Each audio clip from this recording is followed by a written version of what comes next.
Next, du coup, arrive à vous proposer une telle développeur expérience grâce à toute une panoplie de fonctionnalités qu'ils vont mettre en place au niveau de leur comportement. Donc, premièrement, Next va permettre une génération hybride des pages.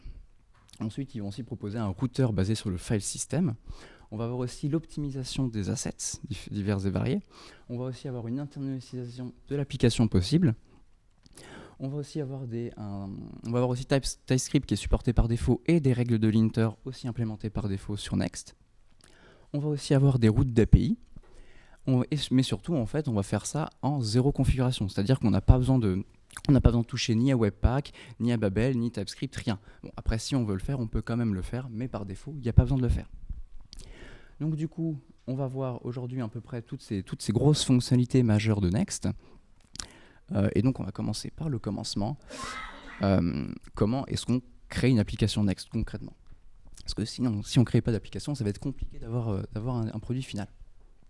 Donc, Next propose un CLI pour créer ces applications.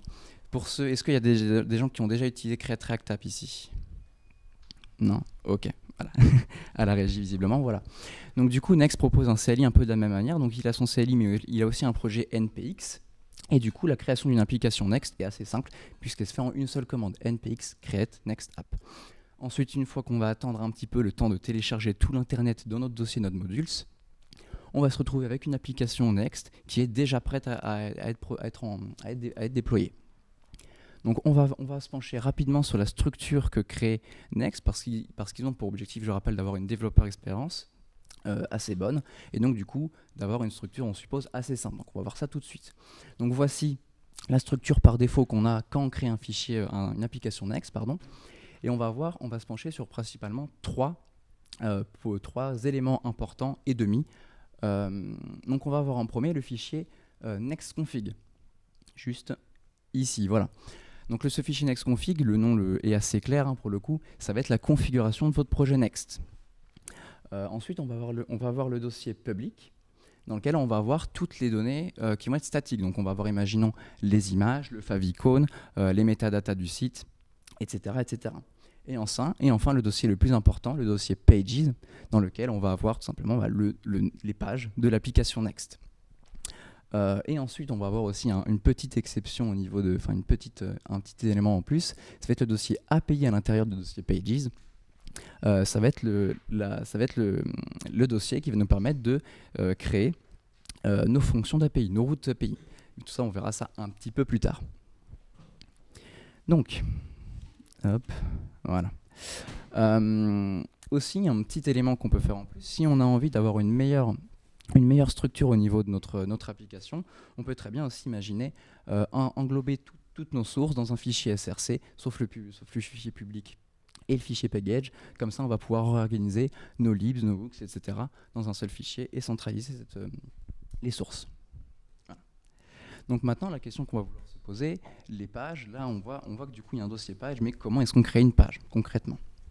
Et ben on va voir ça tout de suite.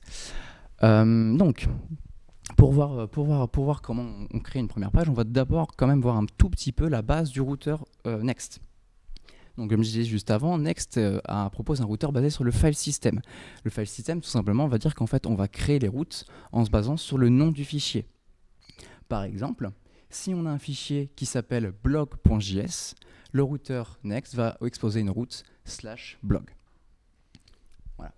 Donc ensuite, si on veut créer quand on veut créer une page, donc là du coup on va prendre l'exemple de notre page blog.js, on va tout simplement avoir une seule chose à faire, ça va être d'exporter un composant React par défaut. Et c'est tout ce qu'on a à faire pour faire une page. À partir de ce moment-là, Next va interpréter la page et le composant exporté comme le fichier et le composant exporté dans une route, et ensuite va proposer, quand on lance notre application, une page. Donc là, on voit bien que sur la route /blog, c'est peut-être un peu petit, mais là, on a une route /blog qui, du coup, on voit bien, expose le composant React. Voilà. Maintenant, on va rentrer un petit peu plus aussi en détail sur le routeur, parce que actuellement, on a juste une route prédéfinie /blog, mais on peut avoir d'autres cas d'utilisation dans un routeur. Donc, on va quand même avoir du coup les routes de base. Donc, on va voir les index. Donc, les fichiers nommés index.js vont se comporter comme des index. Donc, c'est-à-dire qu'ils vont créer une page à la racine du fichier, mais du coup aussi ça implique que quand on fait des pages index dans un dossier, on va avoir la route qui va se créer à la racine du dossier. Donc ce comportement implique aussi qu'on peut avoir des duplications de pages, notamment si on crée un fichier bloc/index.js et un fichier bloc.js, on va avoir 2 fois la même route. Mais en général, on a juste à choisir l'une des deux et puis ça pose pas plus de problèmes. Ensuite, on va pouvoir aussi éventuellement vouloir faire des routes nestées pour des URL un peu plus complexes. Donc imaginons, si on veut une route qui fait /dashboard/theme/colors, on va devoir créer un fichier colors.js dans le dossier thème, lui-même dans le dossier dashboard. Parce que les fichiers sont interprétés comme des routes, mais les dossiers aussi. Sauf qu'ils ne vont pas faire des pages à proprement parler. On peut aussi avoir des cas où on va vouloir avoir des pages dynamiques en mettant des paramètres d'URL. Donc imaginons, si on veut imaginer un système d'articles pour le blog qu'on a mis en place juste avant, on va vouloir imaginons, pouvoir mettre un slug pour récupérer un article. Donc tout simplement, ce qu'on a à faire au niveau de la nomenclature de notre fichier, c'est qu'on va mettre entre crochets le paramètre qu'on va vouloir. Donc là, du coup, la page entre crochets slug.js va créer une page avec un paramètre slug, dans lequel on va pouvoir entrer n'importe quoi, notamment par exemple la page /blog/hello-mele. On va aussi pouvoir nester, bien sûr, nos paramètres d'URL dans des fichiers dans lesquels on va pouvoir du coup avoir des URL on va pouvoir avoir des paramètres d'URL qui vont être au niveau de plus loin dans l'URL. Donc imaginons /john/setting pour les paramètres d'un utilisateur.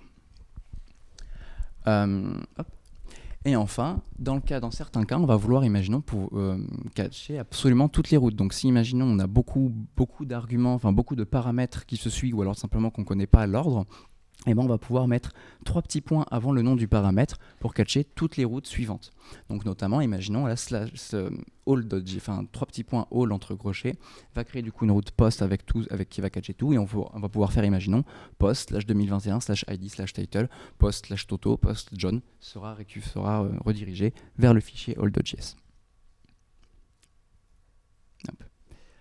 Ensuite, on va avoir quelques exceptions au niveau de nos fichiers. Parce qu'actuellement, là on l'a vu, du coup nos pages sont des composants React qui sont exportés, mais c'est juste des composants React. Les pages ne nous permettent pas d'avoir un contrôle sur le document en lui-même. Et justement, on va avoir quelques exceptions qui vont nous permettre de contrôler plus en détail les composants et le document que Next va interpréter. Donc on va avoir notamment une page 404.js qui, j'ai pas besoin de vous l'expliquer, de dire à quoi elle sert, mais va simplement vous exposer une page d'erreur 404. On va avoir aussi la page _error qui va du coup être la page d'erreur pour toutes les autres que 404, dans lesquelles on va pouvoir du coup exposer différentes pages en fonction de l'erreur. On va aussi avoir la page _document.js qui va être la page du coup qui va permettre de gérer le document HTML en lui-même qui va être envoyé. C'est un peu l'équivalent du index.html qu'on retrouve sur un Create React App. Et enfin, l'exception la plus importante, le fichier _app. Ce fichier _app, ça va être la racine de notre application, un peu l'équivalent du coup de notre index.js ou de notre app.js qu'on va retrouver sur une application Create React App.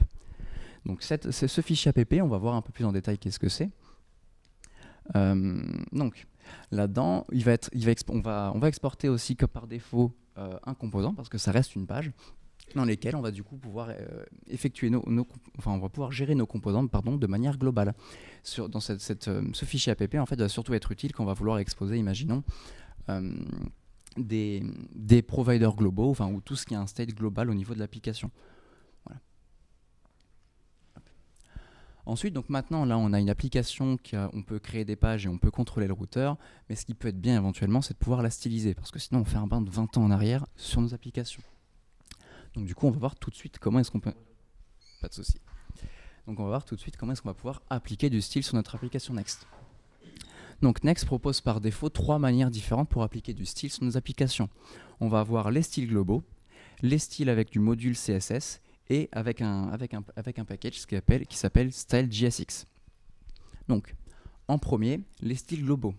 Donc pour appliquer un style global, c'est pas compliqué, il suffit d'importer un fichier CSS dans la racine de l'application, c'est-à-dire le fichier app__js. Donc là, imaginons sur notre application, si vous appliquez du style global, on va imaginons créer notre fichier CSS, oui, notre fichier CSS très basique, et on va tout simplement l'importer ici.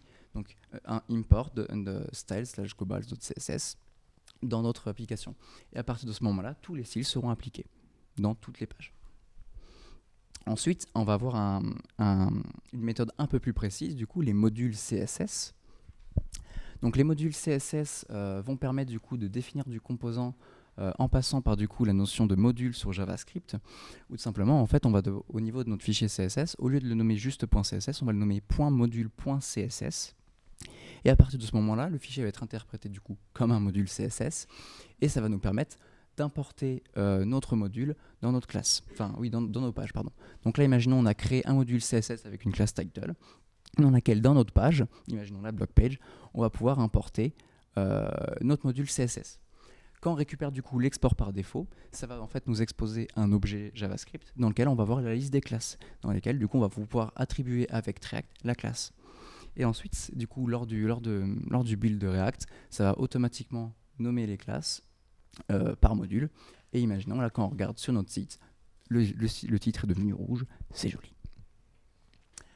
Ensuite, dernière méthode qu'on peut utiliser pour appliquer du style, c'est StyleJSX. Donc StyleJSX, c'est un module, c'est un package qui a été développé aussi par Vercel pour Next, et qui va vous permettre en fait d'appliquer du style en fait directement avec une balise de style directement dans les composants.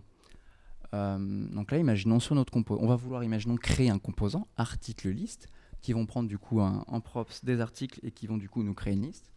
Et la seule chose qu'on va devoir faire pour appliquer du style avec StyleJSX, c'est de créer une balise style et de lui attribuer l'attribut JSX. À partir de ce moment-là, du coup, le CSS sera interprété et appliqué à l'application. Donc là, en l'occurrence, si on crée notre liste avec un peu de style et qu'on lui attribue la classe nameList qui correspond avec le CSS, et qu'on du coup, bien évidemment, on l'importe au niveau de notre page pour qu'elle soit affichée, on va voir du coup sur notre rendu final que la liste est stylisée. En revanche, petit bémol, c'est que si on veut utiliser les class names, le style appliqué dans StyleJSX en dehors du composant dans lequel il a été créé, par défaut, on ne peut pas le faire. Parce que le style appliqué par StyleJSX est propre au composant. Mais du coup, c'est par défaut qu'on ne peut pas le faire, donc on peut bien évidemment trouver une solution par rapport à ça. C'est tout simplement, donc là oui on voit du coup que le style n'est pas appliqué, la solution c'est simplement d'utiliser l'attribut global. En utilisant l'attribut global, on va pouvoir du coup rendre le style global à l'application, et du coup là on voit que notre style est appliqué. Ensuite, aujourd'hui, de nos jours, on utilise rarement du CSS tout seul. On va en général utiliser des outils qui vont nous faciliter la vie, comme imaginons Sass, PostCSS, Less, ou alors des kits UI, donc comme Material UI, etc. Et bien évidemment, du coup, Next facilite l'implémentation de ces logiciels et de ces outils, avec notamment le support natif de Sass, donc pas besoin d'implémenter rien du tout. Pareil pour Less, sauf qu'on a quand même une petite modification à faire au niveau du Next config pour activer Less. Mais après, il facilite l'utilisation de tous ces outils. Donc pas besoin de faire encore plus de configuration sur Babel ou Webpack. Voilà. Donc ensuite, on va voir un des gros points suivants de Next, c'est l'optimisation de ses assets. Car aujourd'hui, les assets, que ce soit images, script, JavaScript, etc., sont très souvent négligés dans la création d'une application web, alors que pourtant ça représente en général, notamment les images, environ 50% de la taille d'une page, ce qui est énorme et clairement pas négligeable. Le problème, c'est qu'optimiser ces éléments, c'est compliqué à faire, et heureusement, du coup, Next en fait, nous automatise cette étape. Donc du coup, Next propose d'optimiser 3 types d'assets différents, donc les images, comme je viens de le faire en ratant la slide. Il propose aussi d'optimiser les fontes et les scripts. Donc du coup, on va voir en premier l'optimisation des images. Voilà. Donc pour optimiser une image avec Next, en fait, Next nous expose un composant dans un package, un composant image, qui est tout simplement une extension de la balise image par défaut. Mais qui du coup en fait va nous permettre plusieurs éléments, plusieurs fonctionnalités en plus. Donc ce qu'on va faire en fait pour importer une image, c'est qu'on va du coup importer l'image tout simplement avec l'attribut src comme une image. par défaut, mais on va quand même devoir faire faire une chose en plus. On va devoir préciser au composant image la taille de l'image. Donc du coup, afin que du coup Next puisse, lors du build, enfin non, sur demande du coup, optimiser l'image pour le client. Mais ça, du coup, c'est un peu embêtant de faire ça parce que du coup, on est obligé de connaître les tailles de absolument toutes nos images. Et du coup, on a une solution pour pallier à ça. Si on connaît les images et qu'elles sont statiques et que du coup, elles peuvent être importées par JavaScript, eh bien, on peut directement importer l'image dans notre JavaScript. Donc, imaginons Nova Image, dans laquelle, en fait, on va juste, du coup, au lieu de passer un URL, on va lui passer l'image importée. À partir de ce moment-là, Next va automatiquement interpréter les données de l'image et du coup, on va plus avoir besoin de préciser la taille n'importe quoi. Le composant image aussi permet plusieurs choses, il permet aussi de mettre des placeholders au niveau de nos images. Donc les placeholders, ça va être des petits, une autre image moins lourde en fait, qui va être affichée pendant le chargement de l'image afin d'avoir une transition assez smooth au niveau de l'implémentation de notre image. Et donc là, du coup, c'est pareil. Le fait d'importer l'image automatise ce processus. Donc on n'a pas besoin de s'occuper à générer nous-mêmes une seconde image qui va être par exemple blur. Donc là, du coup, on a juste, imaginons, à utiliser le placeholder blur pour afficher, pour utiliser notre image et automatiquement la générer. Voilà. Donc, ensuite, on va voir un peu plus en détail aussi qu'est-ce que fait Next exactement au niveau des images. Parce que là, pour l'instant, on a juste l'impression que ça fait des images et qu'on doit juste préciser la taille. Mais en réalité, il ne fait pas que ça. Ce qui va être notamment assez pratique au niveau des composants images, c'est qu'il fait ça correctement. C'est-à-dire qu'il va le faire à la demande. Donc on ne va pas du coup avoir, si imaginons on a 100 000 images à optimiser, elles ne vont pas être optimisées lors du build. Donc on va pas avoir une augmentation énorme du build time. Elles vont être optimisées uniquement quand elles sont demandées. Et une fois, puisqu'elles vont être mises en cache. Elles vont être aussi du coup automatiquement resizées pour plusieurs viewports.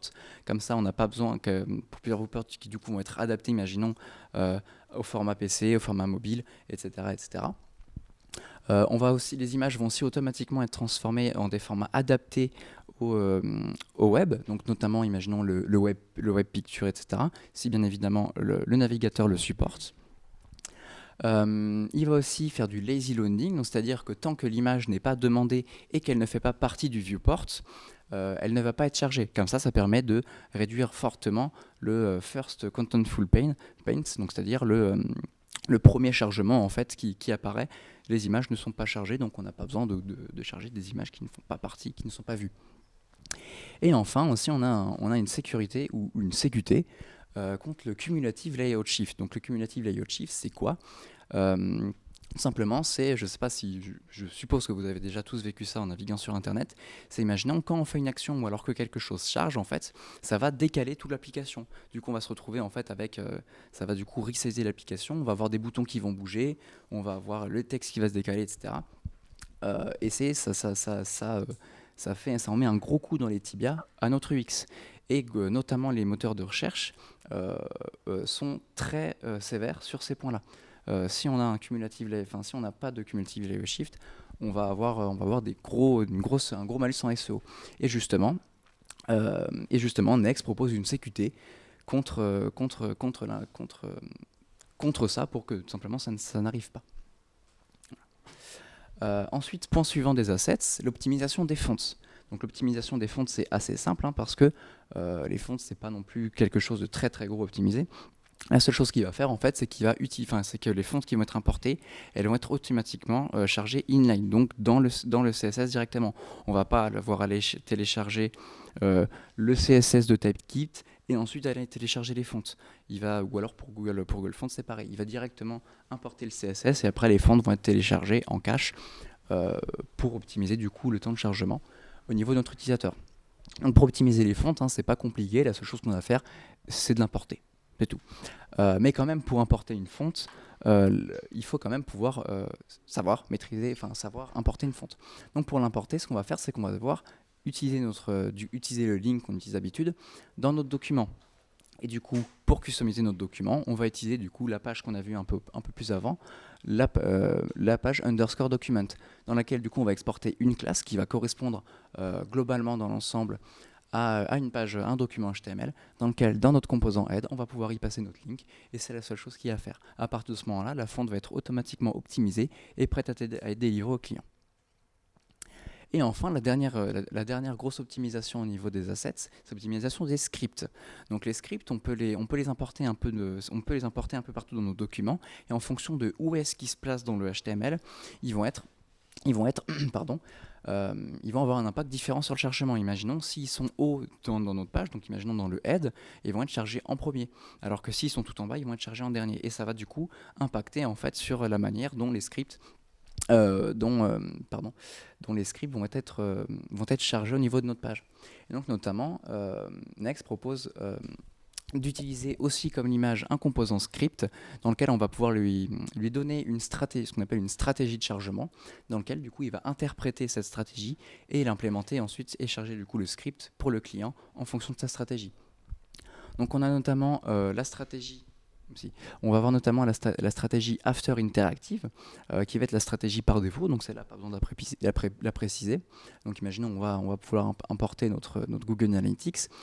Cette stratégie, qu'est-ce qu'elle va faire? En fait, elle va être du coup, comme le nom l'indique, charger le script après que la page soit interactive. Donc c'est-à-dire qu'une fois que le React a chargé, Next va automatiquement injecter côté client le script pour le charger. On va voir aussi la stratégie Before Interactive. Donc celle-là, elle va être utilisée pour les scripts critiques qui doivent être chargés en priorité. Imaginons les polyfills. Et celles-là vont être chargées avant même que le React ne commence à être interprété, donc en premier, et va même être en fait intégré directement dans le HTML renvoyé par le serveur. Et du coup, elle va être implémentée côté serveur. Et enfin, on a la dernière stratégie qui est le lazy unload, qui tout simplement en fait va attendre qu'il y ait un temps d'inactivité au niveau de notre application pour charger et exécuter le script. Voilà. Ce qu'on peut aussi faire avec le script, c'est qu'on peut faire des scripts des inline scripts, donc c'est-à-dire qu'on va pouvoir utiliser du JavaScript vanilla directement au niveau de nos composants. Sachant que oui, du coup, ce composant, il peut être utilisé dans les pages et directement dans les petits composants de Next qu'on va importer au fur et à mesure de développement de notre application. Donc c'est à peu près tout ce qu'on a à voir au niveau, des optimisations. Donc on peut voir quand même que ces trois optimisations en fait vont nous permettre de très largement déjà d'augmenter l'optimisation au niveau performance et SEO d'un site. Et surtout aussi nous simplifie la vie à nous les développeurs, puisqu'on n'a pas à gérer tout un tas de processus compliqués à faire, notamment l'optimisation des images, qui est relativement une plaie à mettre en place. Voilà. Donc maintenant, on va tout de suite passer à la génération des pages.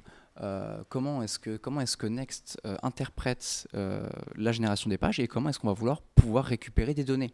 Parce qu'un site, c'est bien d'avoir un site joli, mais des fois, on a des données dynamiques qui vont communiquer avec une base de données ou avec une API qui vont devoir se mettre à jour automatiquement. Donc du coup, notamment... comme je disais juste avant, Next en fait propose une génération hybride. Donc c'est-à-dire qu'on va avoir deux méthodes pour générer nos pages. On va avoir en premier le rendu côté serveur et enfin le static site rendering. On va avoir en premier du coup le rendu côté serveur. Intéressant. Voilà, oupsie. Voilà. Alors le rendu côté serveur, donc du coup normalement, est-ce que vous connaissez à peu près tous le rendu côté serveur? Ok. Du coup, en fait, le rendu côté serveur va nous permettre du coup de charger du coup de rendre le document HTML à chaque requête qui va être effectuée au client.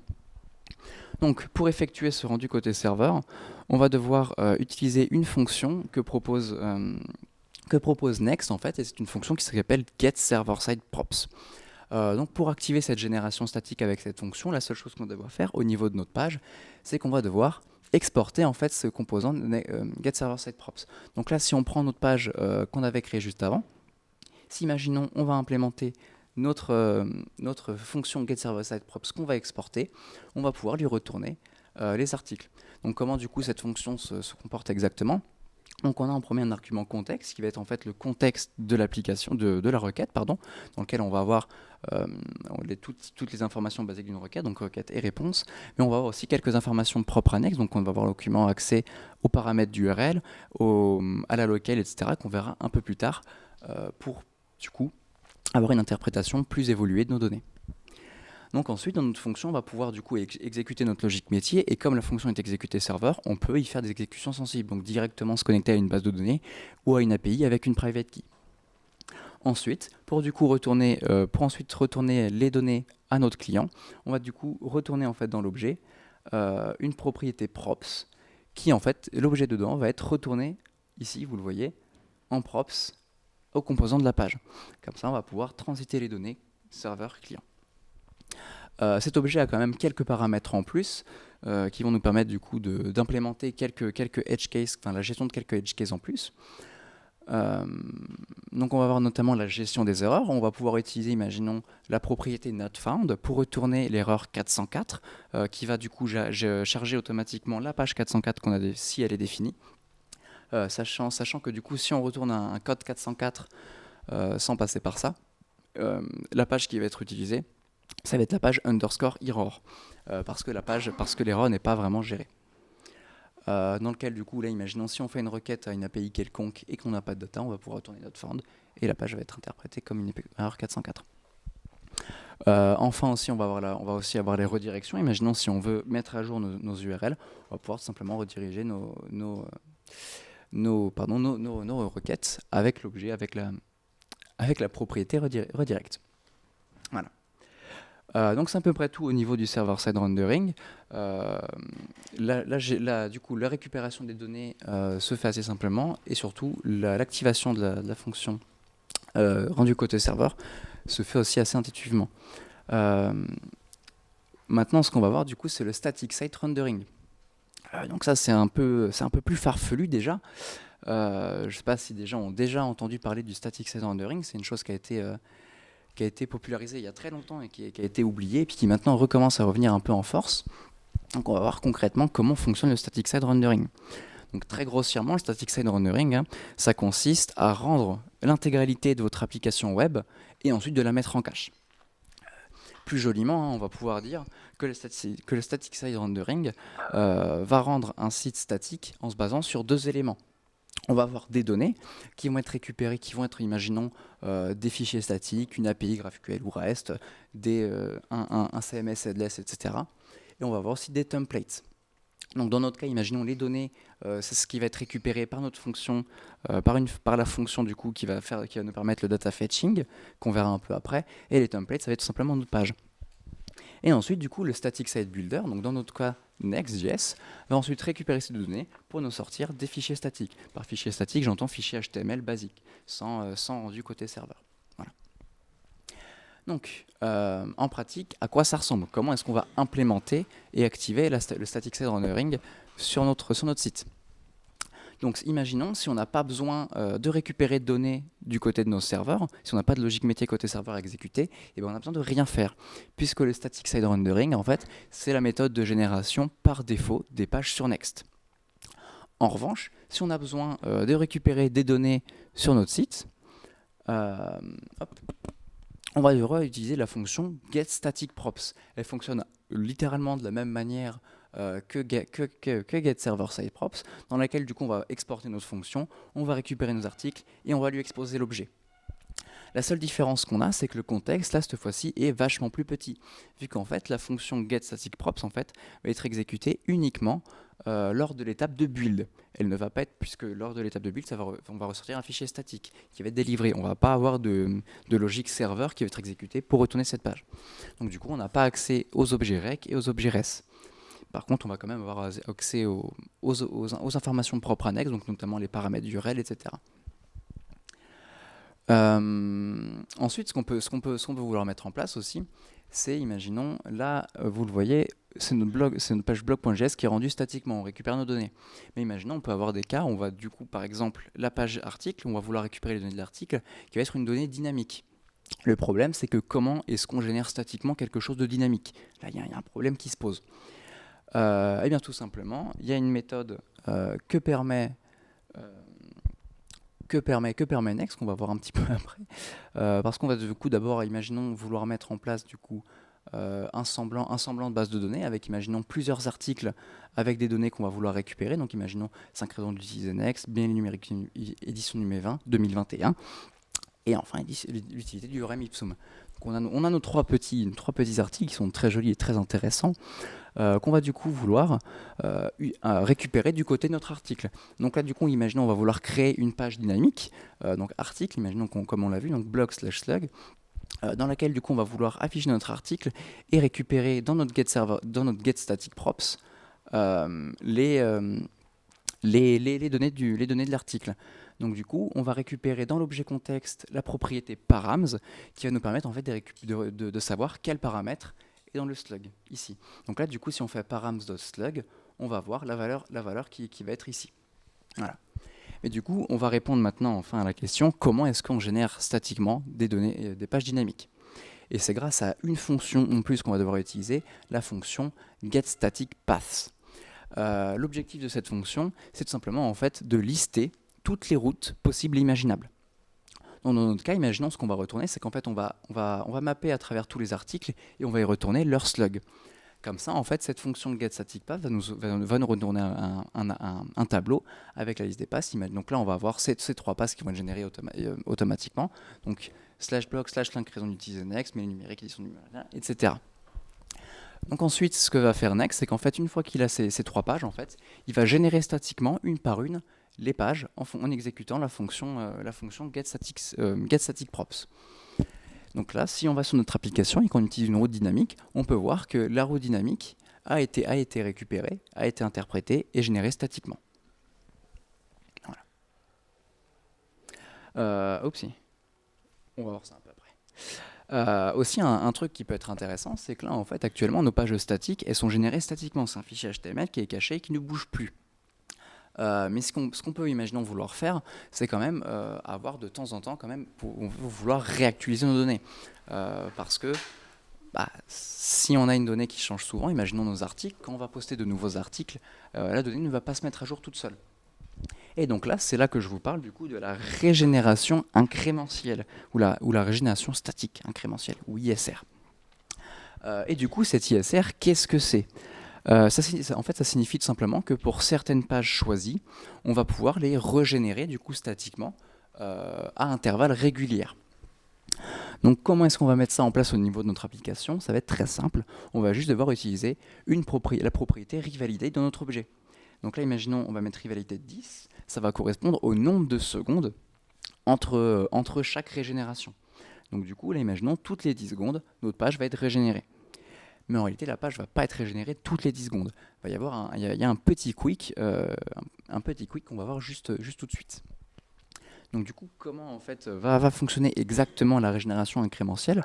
En fait, tout simplement, ce qui va se passer, c'est qu'à chaque requête qui va être exécutée par un utilisateur à l'application, donc si imaginons un utilisateur qui fait une requête /blog, l'application Next en fait va se demander est-ce que la page existe depuis plus de 10 secondes. Si elle existe depuis plus de 10 secondes, d'abord il va lui renvoyer, parce que sinon le client il attend pendant longtemps, mais surtout en fait il va lancer de manière asynchrone, en parallèle, l'étape de régénération. Si en fait la page est plus vieille de 10 secondes, il va régénérer la page, et ensuite une fois que la page est régénérée, il va mettre à jour la cache. Comme ça, quand un utilisateur va refaire une nouvelle requête, on va voir la nouvelle version de la page blog. Comme ça permet du coup, ça nous permet du coup de régénérer à intervalles réguliers nos pages, mais pas non plus toutes les pages les régénérer tout le temps les 10 secondes. S'il n'y a pas besoin de régénérer, elle n'est pas régénérée. Voilà.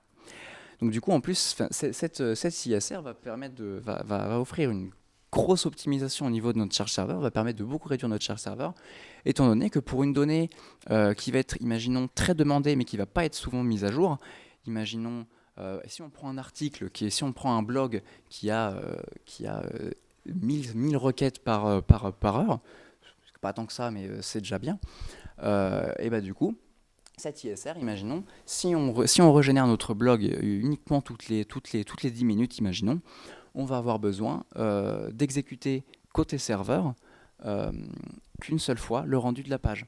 Alors que si on l'avait rendu la page avec la fonction getServerSideProps, on aurait dû du coup re-rendre la page 1000 fois à chaque requête. Donc là, ça nous permet de diviser par le nombre de requêtes qu'on fait la charge serveur. Ce qui est franchement pas négligeable. Ensuite, ce qu'on va voir du coup, c'est les routes d'API, parce que juste à l'instant, je vous parlais du coup de rendu, de rendu côté serveur, et je vous parlais un peu avant aussi. Mais du coup, en fait, comment que dans notre processus, comment est-ce que Next va implémenter les, la régénération, pardon, la, oui, la régénération des pages. Donc tout simplement, en fait, il va le faire avec des fonctions serverless, et c'est avec ça que je vous transite vers les routes d'API, qui sont en fait des fonctions serverless, ou les routes d'API ou les fonctions d'API.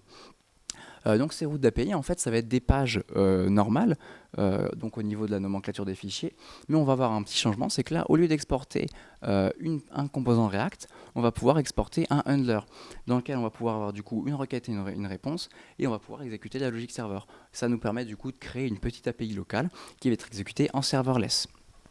Voilà. Donc je vais venir aussi maintenant rapidement vous parler de l'internationalisation que propose Next, qui est une fonction assez pratique qui nous permet du coup de rendre nos sites multilingues. Donc, quand on va implémenter l'internationalisation de sites, en général, on va utiliser des librairies type IN18, 18N, 18N Rosetta, etc. Mais pour la détection de langue, quand on veut vraiment avoir des pages séparées en fait disponibles en plusieurs langues, qui va être meilleur pour le SEO pour le coup, ça va être compliqué de mettre en place. Et Next en fait propose de gérer ça. Donc du coup, quand je parle d'internationalisation sur Next, en fait, Next va pas exactement complètement gérer la traduction du site en fait. Lui, de son côté, va uniquement gérer le routage, en fait, le routing international. C'est ça qu'il va faire concrètement. Mais du coup, ça va quand même nous permettre, de notre côté, en fait, de récupérer au niveau du routeur, en fait, au niveau des informations du routeur, récupérer la langue pour ensuite traduire, nous, de notre côté, et exposer ça à nos librairies et traduire notre site. Donc du coup, la chose qu'on va devoir mettre en place au niveau de notre application, c'est qu'on va devoir toucher à notre fichier Next.js, dans lequel on va du coup configurer en fait notre i18n pour lui dire telles langues sont disponibles, et la langue par défaut, c'est telle langue. Donc là, du coup, on va avoir un objet. Imaginons notre site va être disponible en anglais et en français, et la langue par défaut va être le français. Ensuite, ce qu'on va vouloir faire du coup au niveau de nos pages, c'est que dans la méthode de récupération des données, on va pouvoir, imaginons, récupérer la propriété locales dans le contexte, qui va nous permettre ensuite, nous, de repasser les données au client. Donc imaginons, on va pouvoir faire, bon là assez salement, hein, parce qu'on n'utilise pas de librairie pour ça, mais on va pouvoir le faire, imaginons avec un switch. On va lui passer du coup, on va faire un switch case en fonction de la langue, et on va lui retourner les données traduites. Comme ça, le bloc pourra interpréter ça correctement. Hop, voilà. Donc à ce niveau-là, c'est à peu près tout ce qu'on a à voir au niveau des fonctions, de ce qu'on peut voir au niveau des fonctions basiques et surtout majeures de Next, parce qu'après Next a plein de petits détails, des fois pépites, mais qui sont assez anecdotiques. Mais surtout, maintenant, ce que j'aimerais vous parler rapidement, c'est de l'écosystème de Next. Parce qu'un framework, en fait, il n'est pas défini uniquement par sa fonctionnalité exacte en elle-même. La développeur expérience et le plaisir qu'on va éprouver à utiliser ces technologies-là vont dépendre aussi de tout l'écosystème dans lequel ils tournent, la communauté, la documentation, les exemples, etc.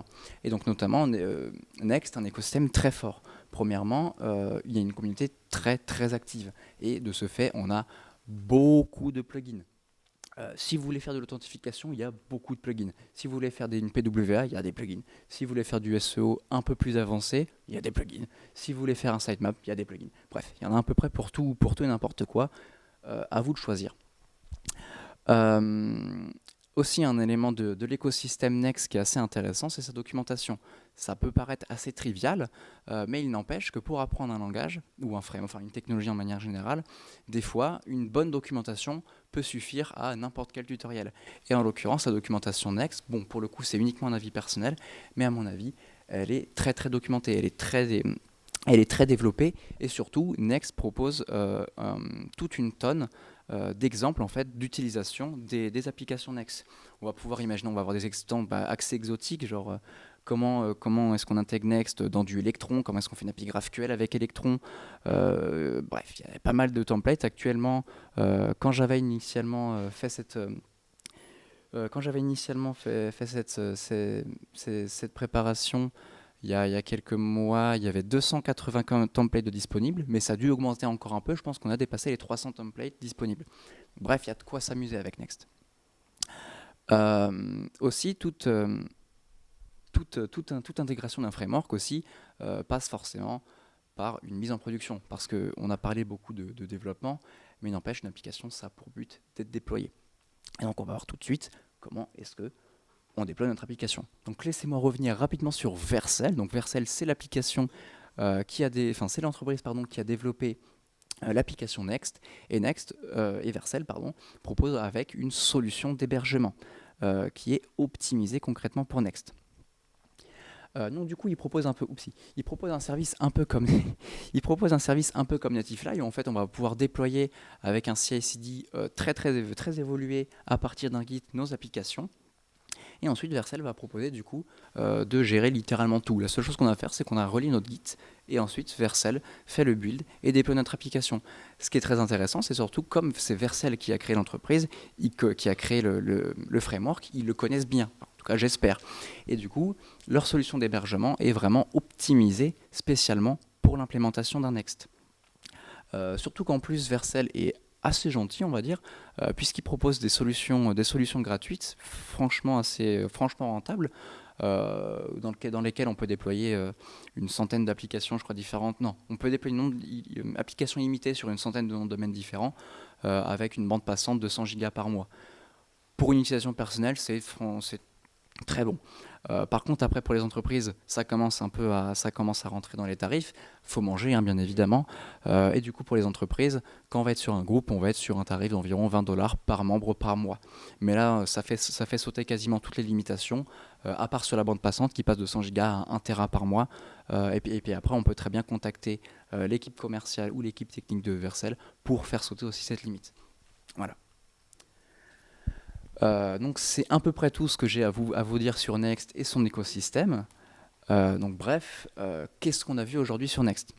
Donc on a vu du coup que Next était un framework qui facilitait la mise en production, le déploiement, c'est la même chose, surtout le développement, que je voulais dire, l'optimisation, le SEO, bref, plein de choses au niveau de notre application, et qui va nous faire gagner un temps, qui va nous faire gagner du temps, qui va nous faire gagner de la réflexion en fait qui va être en moins, qui va nous simplifier nos processus, et qui de manière générale et surtout évolue très vite.